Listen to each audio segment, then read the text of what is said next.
Good afternoon and welcome back to Pretty Petty Politics. This afternoon, I am joined by the beautiful, fabulous Marvalette Hunter, who is my cousin in my head, but we'll talk about that later.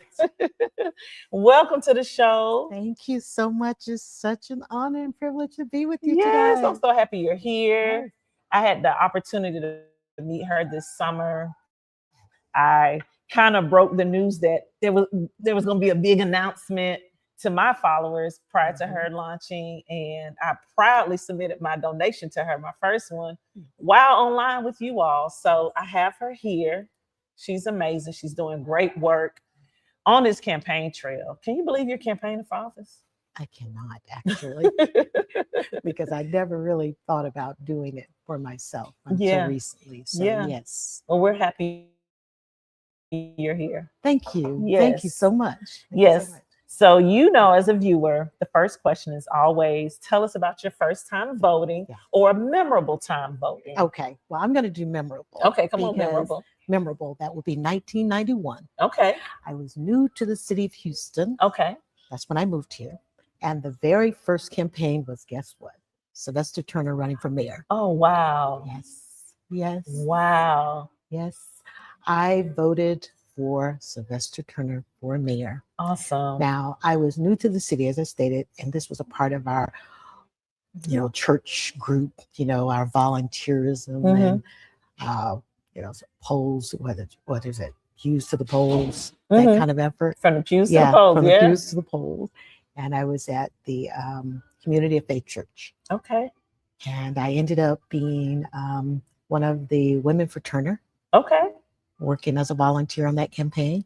And I remember us going in, we did the little caravan all the way down to Acres Home Multi-Service Center. Okay. And voting.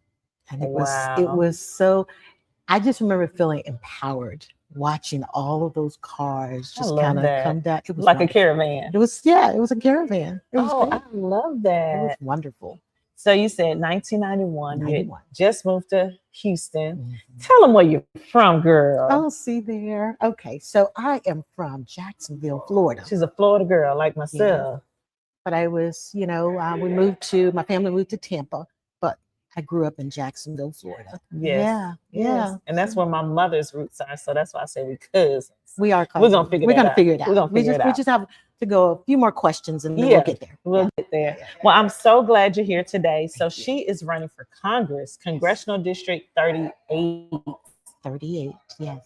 Now, before we get to Congress, tell us why you would dip your toe and then your foot, and now you're fully submerged. Why are you in politics? In politics, period, not just 38. Not just 38, period. Okay, period. Well, first of all, I have been in politics now for, I guess it's been over 10 years, having served with the late Congressman Sylvester Turner as his chief of staff, and also serving as his chief of staff when he was mayor for 8 years. Yes. So that really is my political experience, working with him. But I have to be honest, I would not have run had he not passed away. Here's why. I knew that working with him, I was doing great work. Yes. I knew his motivations. I knew what it was like to get up every day trying to help people and make their lives better. And I knew I was contributing to that. And I would have continued to serve like that. But then he passed away. And then I had to decide for myself what I was going to do next. And God shared with me that I should run. And here's the thing. It was like this revelation of be the leader that you're looking to get behind. Because I've always been behind great leaders. Absolutely great leaders. Can you repeat that quote? Be the leader that you would want to get behind. Right. That's incredible. That's a word. Somebody put that in the comments. That's is good. But I have had the honor of working with some great people and who are servants and heart. Yeah. From here. And it was just fine for me. because I knew where they were.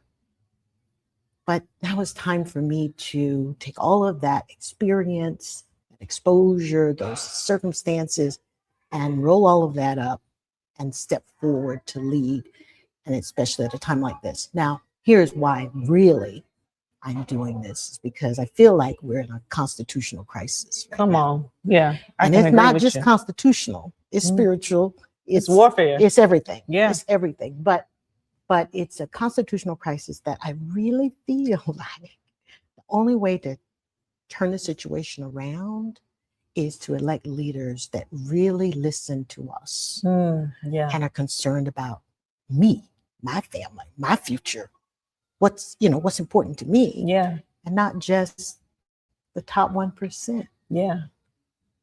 I have children who are in college right now. So I'm an empty nester. I met your son. I know you do. Yes. Isn't he handsome? He is. And he's very, very polite and kind and just, he's good with people too. Because he was working that room for you. He is. He's he's just wonderful. But 2 college students. And I cannot say to them that their life would be better than mine. Lord, the rights that I enjoy, that they would enjoy them. I really feel like it is a constitutional crisis. And I can't sit on the sidelines and just allow that to be without trying to be a part of the solution. Yeah. Yeah. So why politics? One, I probably will be still working with Sylvester Turner had he not passed. But 2, in the absence of him, I have to step forward to try to be a part of fixing what all of this is, because I really feel like we have an opportunity now. And if we don't take it, that it could be no more. Yeah. Yeah. I love that. I love your disposition about it. It's because it's about the future. I keep hearing you. It's the future. And the words that you're saying, you may not use that term, but it's the future. You're considering how do we progress forward? Absolutely. Yeah. And when you have children, you think in those terms. Yeah. Or you better. Well, you should. Yeah. You absolutely should think in those terms. But, Oh, good. Wow. Okay. So you work for Mayor Turner and then Congressman Turner.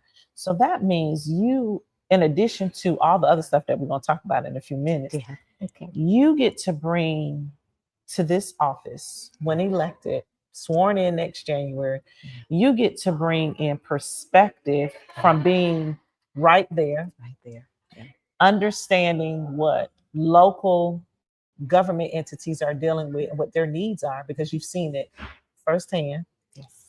And you also get to move in a way that many of your colleagues who will be sworn in for the first time next year, they're not as privy to, because you've worked on the Hill in a very different kind of way. Being a chief of staff on the Hill versus being an intern, huge difference and responsibility.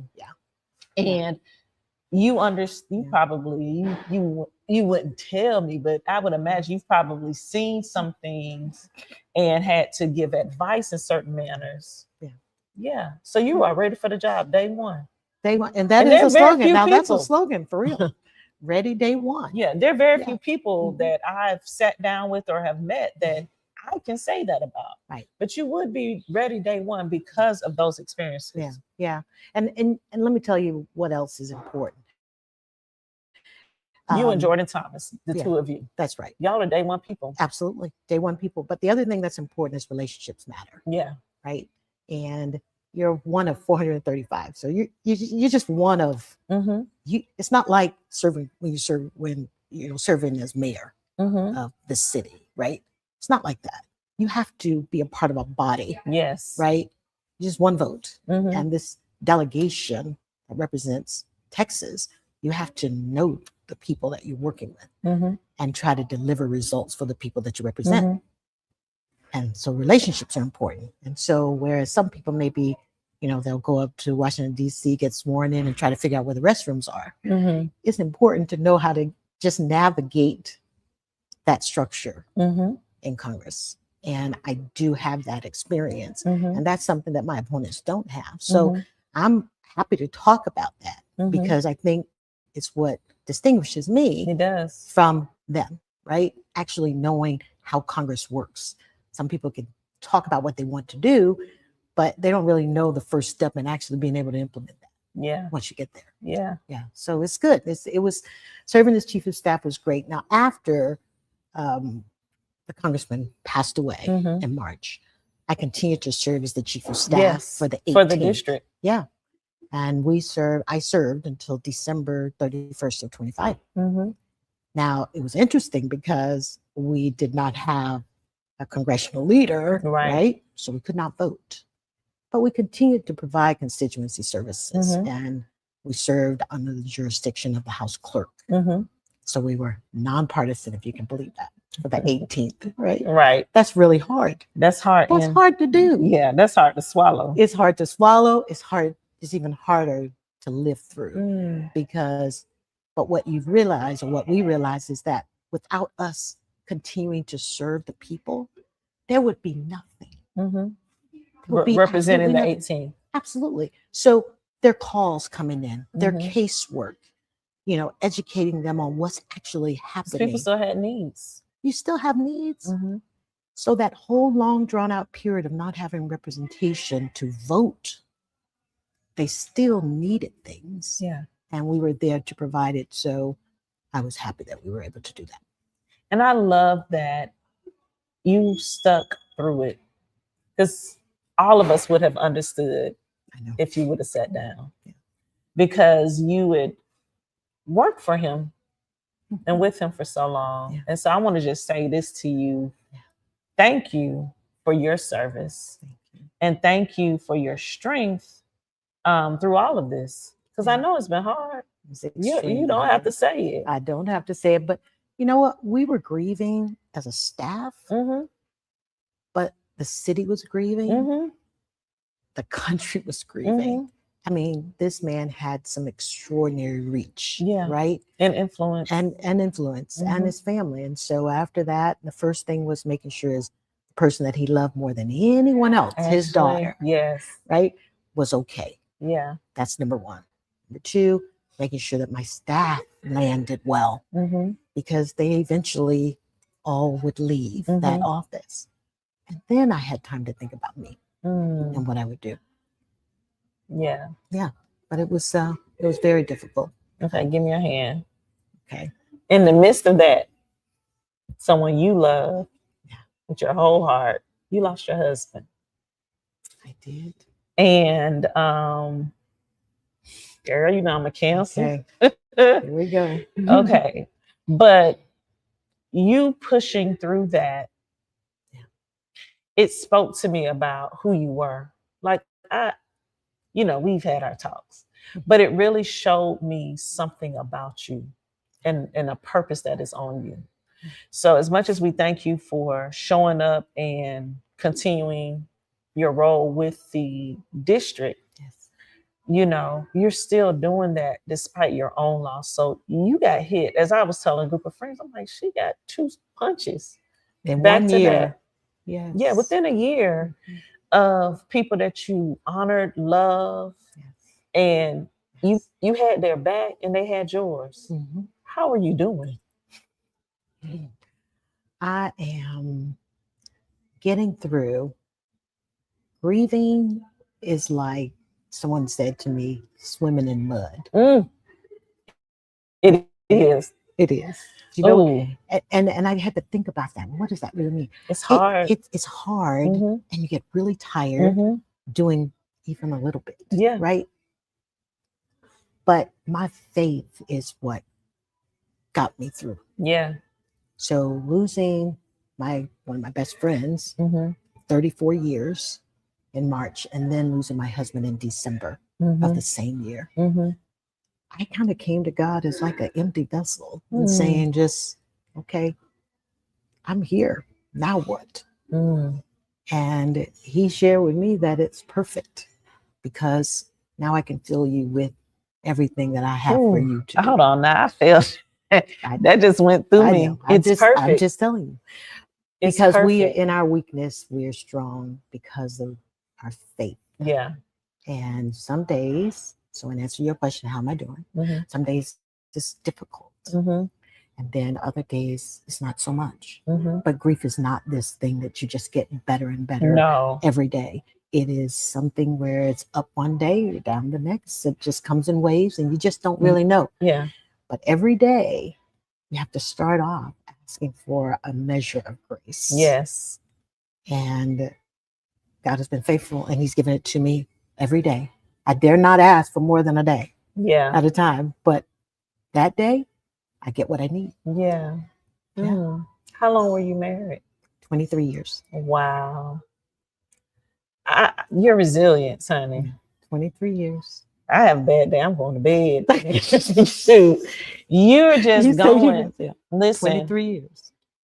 I really do admire your strength. And Thank you. and I'm sure there are hundreds of other people who are inspired by Yeah. your faithfulness.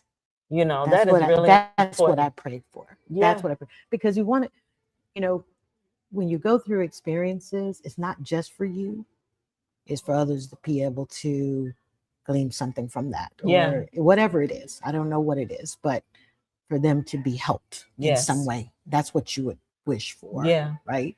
But yeah, that year, 2020, I said You at got church through one day, 25. 2025 was a It was a sucker. Yeah. it was a sucker, and I couldn't wait for it to be over. Yeah. And now I'm in 2026, and God is going to do some extraordinary things in 2026, I believe. I believe it too. Yeah. Well, Yeah. I didn't need cry. that swim through I didn't mud. cry. I didn't either. You helped me. So you I need didn't. to stop right now before no, we. I'm just gonna Okay, say okay. I need that mud quote. You don't have to get it to Okay, me later. okay. I record it because I You lost gotta- my dad at 20. Yeah. I mean, that's a kid, and like your kids. And I used to tell people, Oh, wow. That's on my daughter's. yeah, I was like, it's love with no place to go.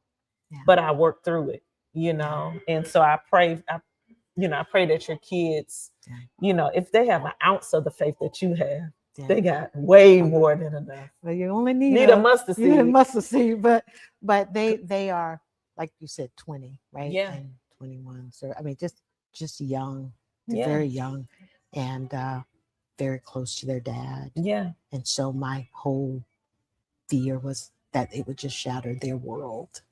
And so, as I pray for them every day, God is telling me what you need to do is direct them to me. You can't be everything to them. Mhm. Don't try to be mom and dad. Yeah.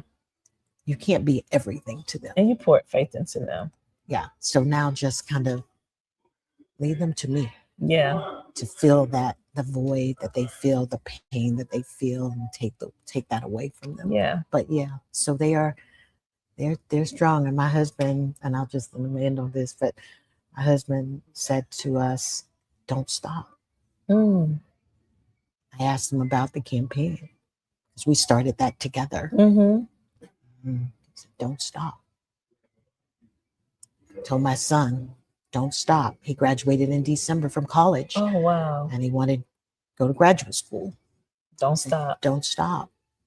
My daughter is graduating this year, early, straight A's from UT, Okay. and playing softball. Yeah, I saw y'all at the game. She plays on the. She's really good, right? And he said, "Don't stop."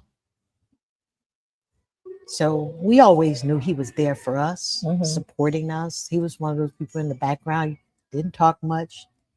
We always knew where he was. He was right there, pushing us forward, supporting us in every way. And to lose that, then we all just were looking around like, "Oh my God, what?" And that's the perfect space for God to come in and fill. Yes. Yeah. That was the tough question. We don't have to ask no more tough questions. That was it. But I also think it was therapeutic and necessary for us. It is. But also for the platform, for the viewers, and it allows people to see who you are at your core. You're human. Now, you always perfectly put together, manicured. My girl, she eat, right? But, a vase can still be a vase, even if it has some cracks in it. Still, there's some use. Absolutely. And so let's move on. Okay. So you made this announcement in July. Yes. And we're now in February. And baby girl, you done raised some money. I have, and I just am so grateful that people have supported in the way that they have. I love being a candidate. I don't like the fundraising part as much. I know. I don't. It's I kind know of you hard. don't. It's hard. But someone said to me, stop thinking that you're asking for money for you. That's good. See, because it's hard for me to ask for stuff for me. I say, it's not for you. You can't use a penny of that. It is for the to operate this campaign and to move forward on the priorities and the platform that you have to help someone else. Think of it that way when you're raising money and you're asking for money. It's like you're not giving it to me. Right. Right. And it made it a little easier. Still wasn't the best. But it wasn't the best. But to raise, and this is not a lot of money, but we raised over $125,000. Yeah. Right. That's public knowledge. So I'm not saying anything that's not, already out there, but small donors. Yeah. Everyday people. Over 300 people giving like that. That's amazing because it says that people are excited about the candidate, the issues, the platform. They want to get engaged. So, yeah, some people can write checks to support their own campaign. But when you can say that I have over 300 people, because when people give their money, that's a vote. And we need sorry, you can say that 900 more, y'all, I know. to give. Oh, let me just go ahead and say this. This is who I'm endorsing for Congressional District 38, without a doubt. Thank you. I'm very principled. If I put my money into your campaign, you can count on my endorsement, and I will not interview anybody else in your race because then I wouldn't be integral. That's good. Yeah. But I'm excited for your race, and I'm excited for you. Yeah, thank you. There's so much you're going to be able to accomplish. Yeah, I think so. I mean, listen, I think what people don't realize about 38. Can I talk about 38? Yeah, let's talk about 38. Let's talk about 38 because I don't think people realize this. When you asked me, well, why? I thought you were saying why 38 because a lot of people do ask that question. But I've lived there for 21 years. Yeah, that's your raised community. My family there, worship there, volunteer there. So that's my community. That's home. And I'm willing to fight for home. Come on. Okay. Y'all heard that Florida come out of her? Okay, y'all heard that. Right? Okay. So, but it's more diverse than people think. It is. It's far northwest. It is. Number one. So here's 38. I had to pack my lunch to go out there. I know you're going to need a lunch. So here we go.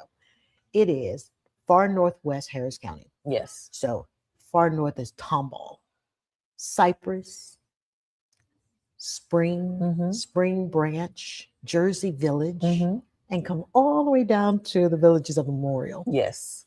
That's huge. It's nicely gerrymandered. Very nicely. Very nicely gerrymandered, right? But it is still diverse. Now, 50% of that population is minority. Most people don't even think about that, right? They're thinking high income, but 50%. Now, to win it, you need a coalition. Yes. Can't do it with alone. No, you cannot. So you need a candidate who can bring people together. Yes. Right. And so 26% is Hispanic, 11% is African American, 10% Asian, 4% other. You have to bring those people together. Yes. That's what can put the district in play. And that's what people are counting on that we can't do. Yeah. I remember the day your congressman, your congressman stepped down and announced he's running for Senate. Yes. And I laughed and I hit her up. But I also thought to myself, well, at least now somebody will be there when it's time to vote. Yes.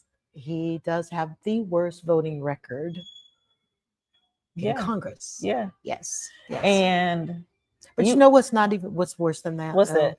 I don't know if it's worse, but let's just add it as another thing, is that he's not responsive to people even calling. So constituent matters and staff in an office coming from the 18th, where people expect you Yes, to answer that phone, you better. you better, and take care of my issues. My Mhm. issues are important, right? That's what we do, and we do very well in the Mhm. 18th, right? For real. 38, you can call, you're not going to get a response. You can email, you're not going to get a response. He's not in the community. He's not showing up at events, not holding a town hall. So basically ignoring those The very people constituents, his employees, that set him to his employers. exactly. Yeah. So not voting is really bad. Mhm. But add to that, not being responsive. Yeah. Now you've got like, why? Why are you even there? Other than to further your own, you know, resume Yeah. as one's, this, I need this seat so I can go to the next To do seat. that next seat. Yeah. Yes. Mhm. So one of the things that you just said it, but one of the things I believe people will get from you being in this position is constituent services Absolutely. at a high level. High level. Because again, Mhm. you know what that looks like. You've done it. Mhm. Mhm. Um, and so that's something that the 38th, you and your neighbors, Have never had. yeah. Because And it you is a fairly new it's district. the Yeah, newest it's the new district. district, yeah. It's one of the two newest districts Mhm. in the state, 38. And we only have 38 districts. That's it. With the last one. Yeah.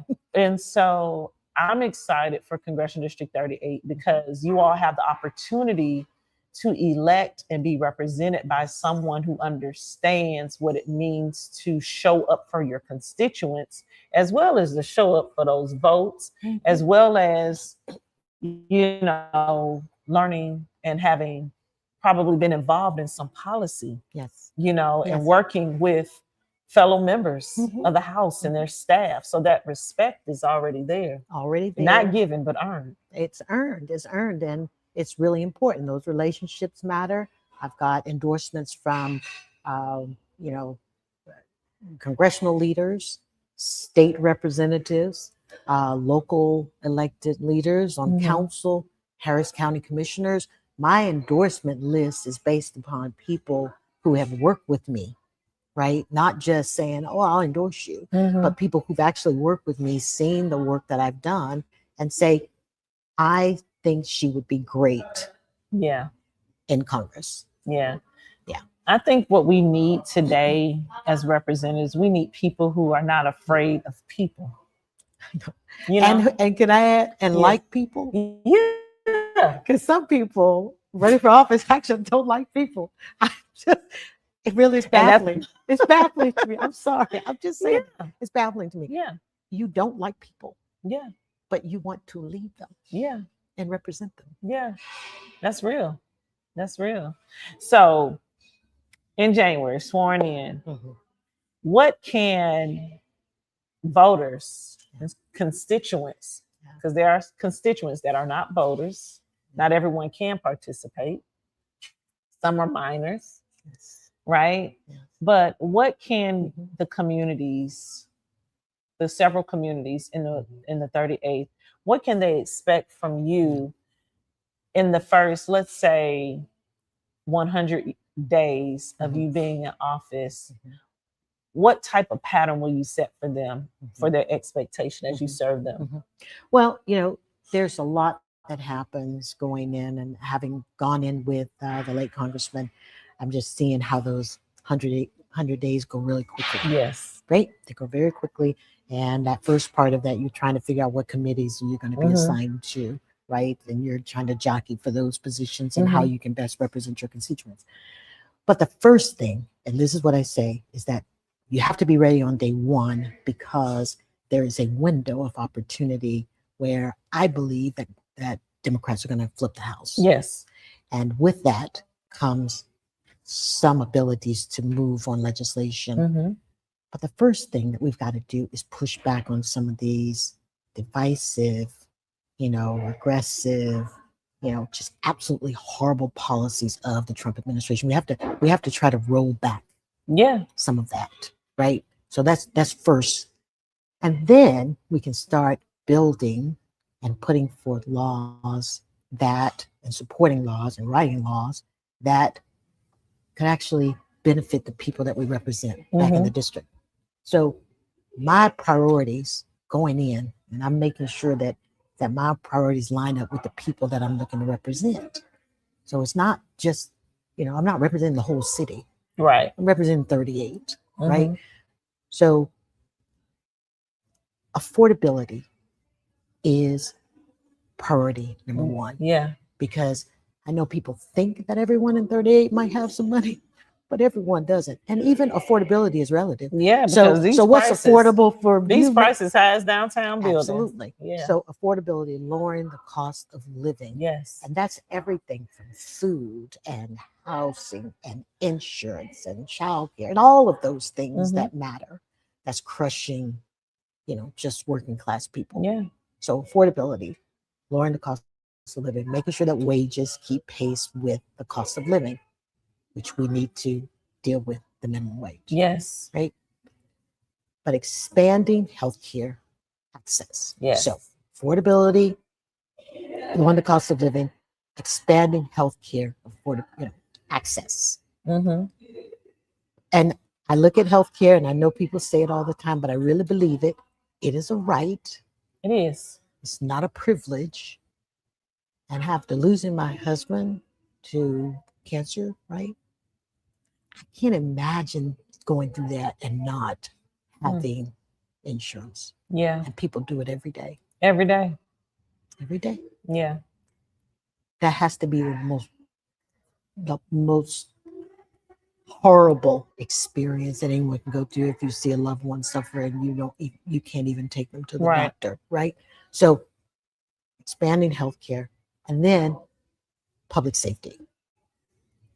Those are the three priorities that I'm focused in on in my district. Now, some people say, well, what kind of safety are you talking about? Well, safety, covers a lot of bases. It's not just police patrolling and crime. Yeah. I'm not talking about that. When I say safety, I'm talking about safety in your home, safety in your schools, safety in the parks, safety, with just being out on the street, everything.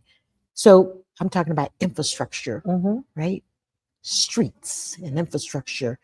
I mean, bring on that appropriation money. Thank you. Bring those dollars to invest into the community. I think people in 38 have PTSD about, storms.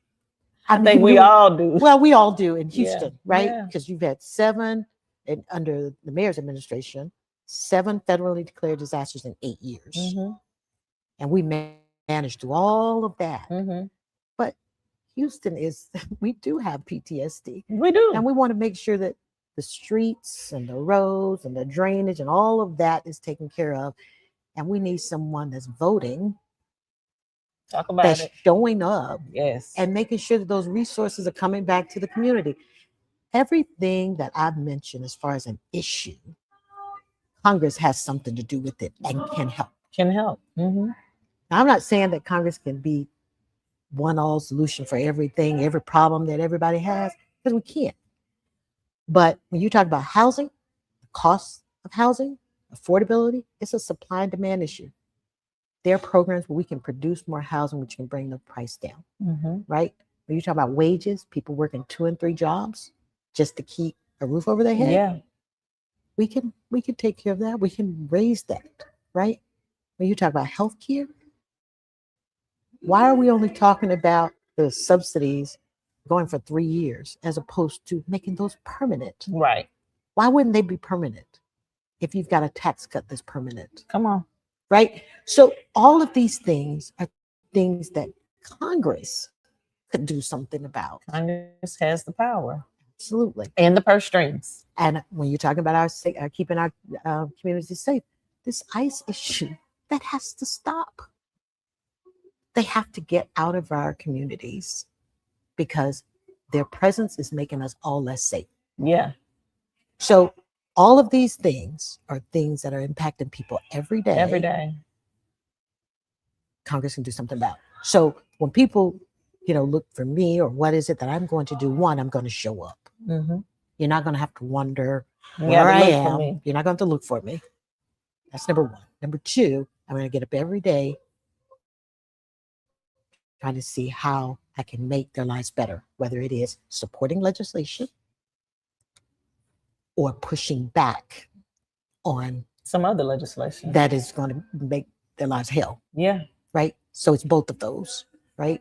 And I just want them to be able to, at the end of the day, look and say, does she support small businesses like she said she was going to do?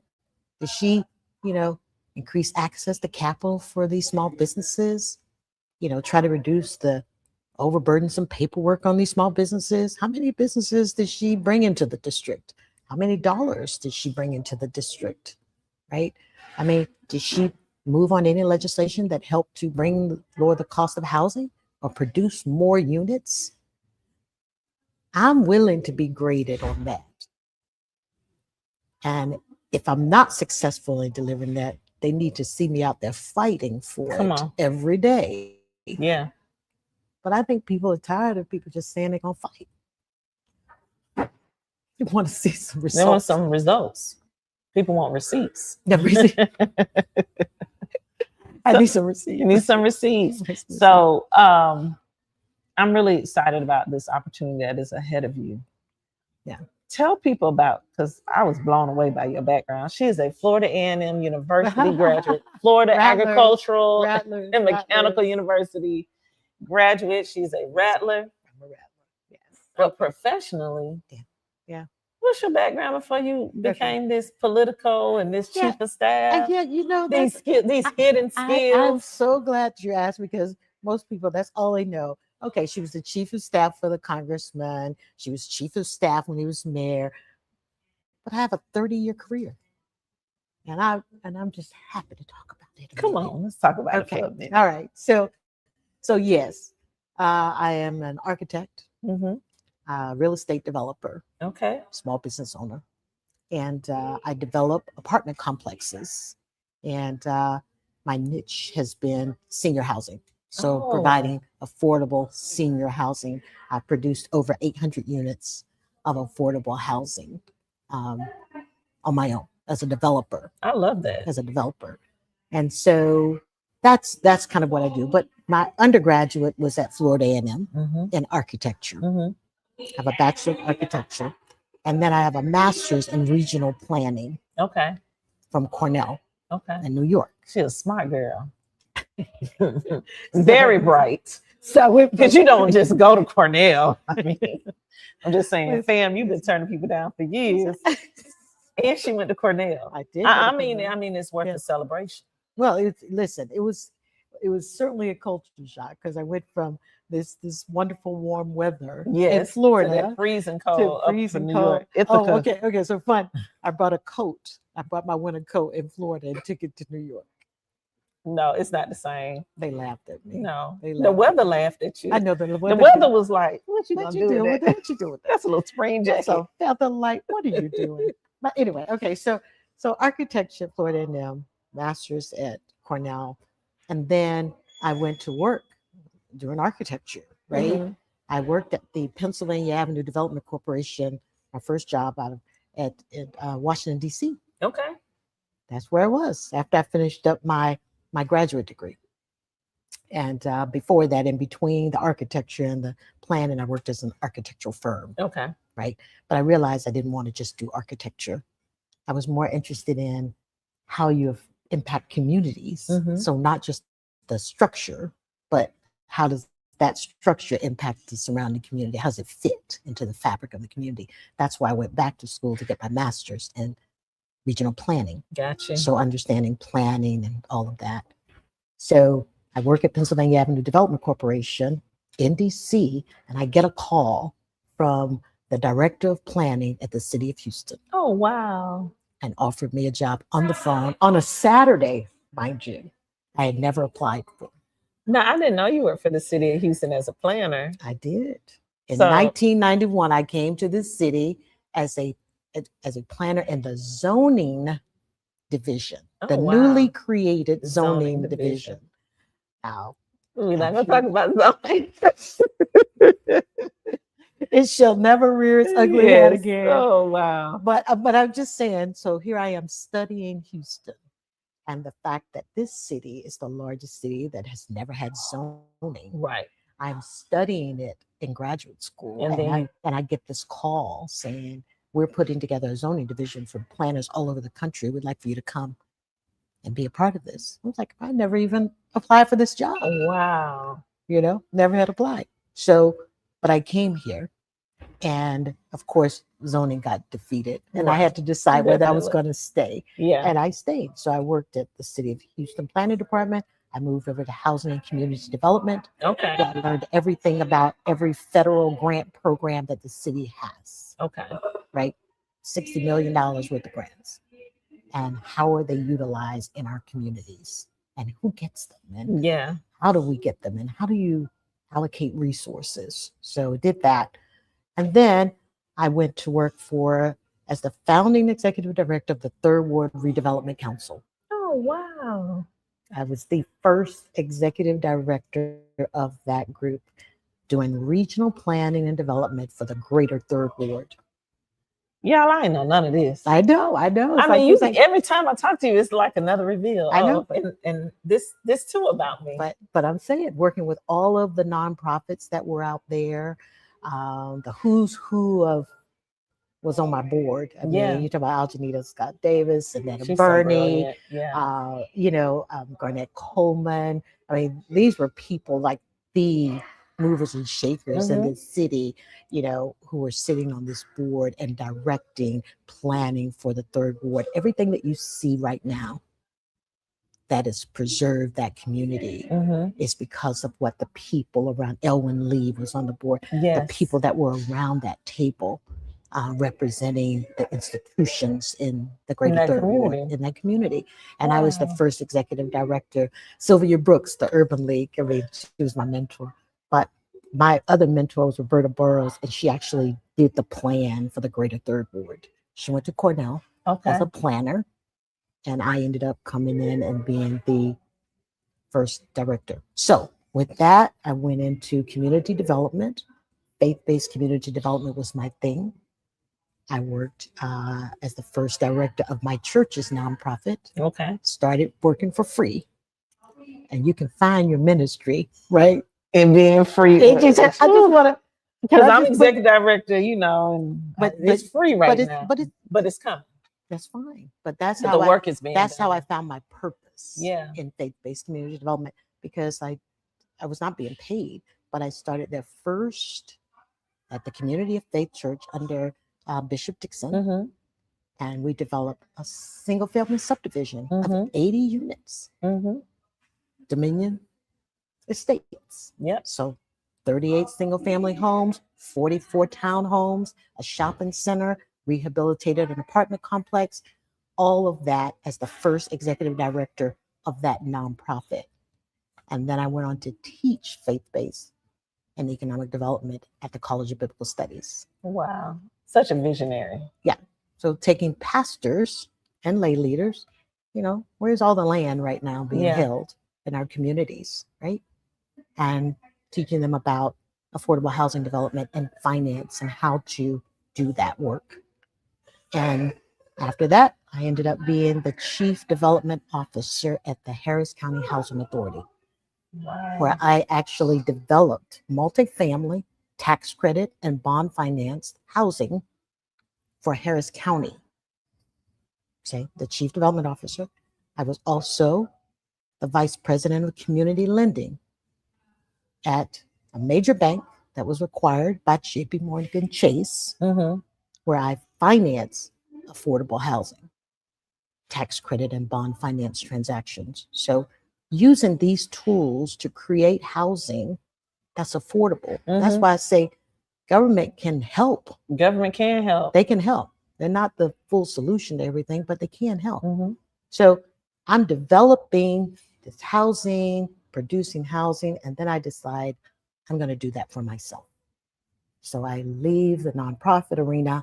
I left Harris County Housing Authority, and I started developing tax credit and bond finance transactions as a developer, a private developer. And now I own a portfolio of multifamily properties across the region. And then I get a call from my friend who runs for mayor the third time and wins. 2015. And I left my practice to go to go to work for him. Wow. So there's Goodness. that just kind of Baby, that's a resume. Let me ask you this. Did little you ever imagine all of this? The Little two pigtails. that little girl. That little girl. Well, let me tell you, that little girl just knew she didn't want to be in the projects. Yeah. Okay. Because my life was very humble, right? It was a humble start. So my mom worked for, she raised us as a single mother, even though they were married, but they broke up early. They divorced when I was in the second grade. Okay. So my mom raised us, and 5 of us, and she worked 3 jobs. And I was the first one to go to college. Wow. Out of my family. I'm the second oldest, but I was the first to go to college. And even my mom did not have a college degree, you know, she finished her diploma, right? But she knew that the key to being successful and to changing the dynamics of our future was education. Yes. So she always pushed us to go to school, continue on, and just try to do as much as you possibly can. She sounds like my grandmother. Yeah. So she's working 3 jobs. We're taking care of the kids, and we are also studying. Yeah. And that's how I ended up going off to college. And let me just tell you, I wanted to be an architect since I was about 15. Oh, wow. And people are like, well, how did you get that? Well, I'm going to tell you. Yeah, of course, I did not have an architect in my family. Right. How'd you come up with that? What building in Jacksonville made you want to be an architect? It's not even that. It's not even that deep. Oh, wow. Let me tell you how simple it is. Do you remember the Brady Bunch? Do you remember what the dad did? Was an architect. That was it. That's I'm just telling you. That was my first. Was enough. It was enough for me to see, be curious about. And that sparked the interest. And then the rest was exposure. And then it was nurtured. Right. So I could draw. I was good at math. You know. That's kind of how it's just so, I know it's very strange. People are like, the Brady Bunch. What? Yeah. Wow. But yeah. You are incredible. Just listening to all of this. It's exciting. It's fun. It's exciting. I don't take anything so seriously. It's like, well, you can't talk about it. But my family is I think they're really proud of the things that I've been able to accomplish, but I would not be anywhere without one, the love and support of my nucleus, one, and my faith. Yes. Because everything, my whole life has been about that. I gave my life to the Lord at 15. Okay. And every step from and he gave you that dream at 15. Ooh, won't he do it? Every step from then has just been reaffirming of his plan and his purpose. And so when you have that, you just kind of walk in faith. And then you realize that you have a calling to live out your faith. I'm not saying everything's going to be perfect, because God knows it has not been, certainly not 2025. But you have a plan, you have a purpose, and God's going to see you through. Yeah, he'll give you provision. He'll give you what you need. He don't give you a vision without making provision. So he's giving you this. See, you're going to trust him. You know about that. Listen, I'm a good country faithful girl. As we get ready to wrap up, I want you to share with our online audience where they can learn more about you. I don't think they're going to get none of this without watching this video, but where they can follow you online and donate. Yes. Sign up to volunteer. Oh, please volunteer. Because she needs field workers. She needs people who go out and knock doors and work the polls. Early voting starts Tuesday. All of those things. I know. It's like a mad dash to the end, right? Yeah. That's where we are right now.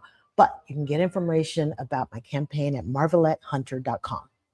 And they say you're supposed to say it 3 times. Yes. marvaletthunter.com. marvaletthunter.com. It is my name.com. And all of the information regarding my platform is there. All of the information regarding my endorsements are there. I have numerous, like I said, endorsements, organizational endorsements as well. But they can also volunteer. Just click a little box to say, I want to volunteer. We even got like a menu of things you can decide if you want to do, or even if you just want a yard sign, we can deliver a yard sign, right? And then I've got fundraisers. You can donate to the campaign online, but people have been extremely generous, and I am just so, so, so grateful. Okay. You have social media? I do have social media. Okay, so she's smiling because the first time that she talked to me, she came over and said, you need to get on ... Remember the conversation? I do. It was at her fundraiser. She came to my first event and just started telling me off. Because I was excited for her. All this stuff. Oh, you need to get you some people that know what they're doing. And so I was like, she's like, I got a son. I was like, do your mama. I said, we're working on it. We're working on it. Yes, ma'am. Yes, ma'am. And I think we're there, or we're getting there. Yeah. Okay. So we have Facebook, Hunter 4, the number 4 Congress. And that's the handle on all of them. So Facebook and X and Instagram and YouTube, we're all there. Our digital campaign is going right now. And so you'll see a lot of ads that are out there. But you can go to the YouTube channel and look at videos of things that we put out. But we're coming along. They're doing good. We're coming along. We're doing better than when we started. Well, it was. Listen, I was excited. I was so excited. I was like, you got to do this, this, and this because of my excitement. I just felt like But it was something there. That was helpful. What you said, everything you said was absolutely. Because I was an absolute stranger. We had just had some internet, like that was it. But like that was our first time meeting. But but you were right. I just believe. No, I appreciate it because you put us on. I was like, okay, we need to do this. And shout out to the Wesleys, Linda, Cleveland, and of course my girl Courtney. Yes. Thank you, family, for introducing me to such an amazing woman. Yes. Courtney and I always say we're cousins, and we are. Linda Wesley is Jack and Jill. That's Jack and Jill. Go way back with the Jack and Jill, and she hosted my Jack and Jill fundraiser. Yes. And that's where we met. Yes. That was great. That was great. Yeah. Yes. Yeah. So thank you all for tuning in this afternoon. Remember, early voting begins next Tuesday, February 17th through February 27th. Get out and vote early. Go to Who Represents Me to find out who your representatives are and if your district has changed, or you can go to Harris Votes and look that way as well. But please check it out. And if you have not gotten your new voter registration card, still just look it up. You don't need the card to go vote. You just need an ID, a state issued ID, or of course your passport.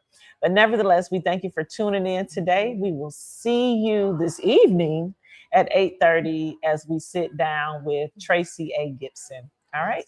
Thank you. Have a wonderful afternoon. Bye everybody. Thank you.